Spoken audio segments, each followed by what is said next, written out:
शिमला का शापित पहाड़। यह कहानी उन चारों दोस्तों की है जिसके साथ कुछ ऐसी घटना घटी की जिसे उनका पूरा जीवन ही बदल गया। आइए जानते हैं कि ऐसा क्या हुआ था। मुंबई शहर की रहने वाली प्रिया शर्मा अपने दोस्तों के साथ रवि, साहिल और विजय के साथ शिमला जाने का प्लान बनाया। वो सब शिमला जाने के लिए बस में बैठ गए। कुछ ही देर में प्रिया सो गई। अचानक प्रिया की नींद खुल गई तो उसने देखा कि बस में कोई नहीं था।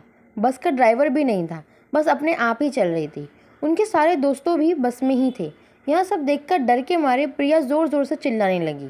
अचानक उसे लगा कि कोई उसके पीछे खड़ा है। जब उसने पीछे मुड़कर देखा तो वहाँ एक स्त्री बैठी हुई थी।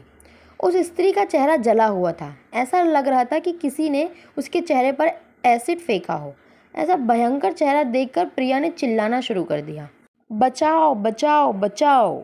और अचानक प्रिया की नींद उड़ गई। वो एकदम डरी हुई और पसीने से पूरी भीगी हुई थी।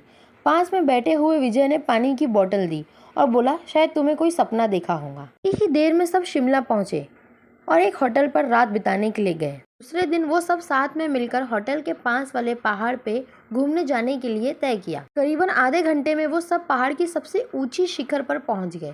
वहीं से नीचे दिखने पर घने भरे पेड़ पौधे काफी सुंदर दिख रहे थे। अचानक साहिल चौंक गया और बोला, नीचे देखो, कोई खड़ा है, लगता है कोई स्त्री है। विजय और रवि भी देखने लगे लेकिन उन्हें कोई दिख नहीं रहा था और बोले, तू पागल हो गया है क्या? इस घने जंगल में कोई स्त्री कैसे आ सकती है? तुम्हें शायद कोई भ्रम हुआ होगा। उसके बाद वह सब खुली जगह पर चले गए। रात होने वाली थी, इसलिए वहाँ सबने पहाड़ पर ही रुकने का निर्णय किया। इसलिए उन सब ने वहाँ पर ही तंबू लगाया और खाने पीने के लिए सामान बाहर निकाला।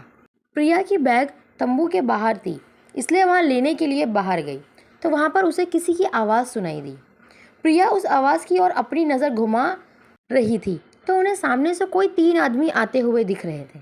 उनके हाथ में धारदार हथियार देखकर प्रिया डर जाती है और दौड़ के तंबू के अंदर आ जाती है। उसने अपने दोस्तों से भी यहाँ बात की लेकिन कोई उसकी बातों पर विश्वास नहीं कर रहा था। प्रिया चिल्लाकर बोली, आप सब पागल हो गए हो क्या? कोई भी मेरी बातों पर भरोसा नहीं कर रहा है, इसलिए चलिए मेरे साथ बाहर, मैं आपको बताती हूँ। वो सभी बाहर आके शिखर की टो से नीचे देखने लगते हैं। उतने में ही उन सभी को लगता है कि कोई 3 लोग उनकी ओर बढ़ रहे हैं। यह सब देखकर वो सभी डर जाते हैं और तुरंत ही अपना अपना सामान समेटने लगते हैं और बड़े से पत्थर के पीछे जाके छुप जाते हैं। थोड़ी ही देर में वो सब ऊपर आ जाते हैं। देख रही है कि उनके हाथ, पैर और सिर आम आदमी जैसे बिल्कुल नहीं थे। वो सब एक जगह पे बैठ जाते हैं और कुछ तांत्रिक विद्या शुरू करते हैं। उनमें से एक आदमी अपनी हाथों की उंगली को काट देता है लेकिन अंधेरे की वजह से उन्हें कुछ भी ठीक से दिखाई नहीं देता है। अचानक उन चारों ने देखा कि एक औरत उन आदमियों के बीच में आके लेट जाती है। कोई नहीं जानता कि आखिर वो औरत वहाँ पे पहुँची कैसे।